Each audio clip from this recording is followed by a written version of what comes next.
Lahore police ने पाकिस्तान तहरीक इंसाफ की रहनुमा यास्मीन राशिद और उमर सरफराज चीमा को नून लीग ऑफिस जलाने के नए मुकदमे में नामजद कर दिया।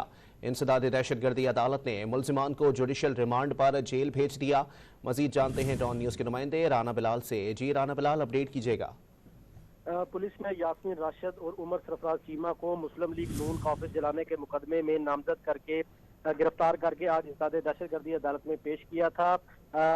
पुलिस की जानिब से यास्मीन राशिद और उमर सरफराज चीमा का 30 दिन का जिस्मानी रिमांड मांगा गया था। ताहम लाहौर की इंसदाद दहशतगर्दी अदालत की जज अबर गुल ने समाअत करते हुए यास्मीन राशिद और उमर सरफराज चीमा का जिस्मानी रिमांड देने से इनकार कर दिया और अदालत ने दोनों को 14 दिन के जुडिशल रिमांड पर जेल भिजवाने की हिदायत कर दी।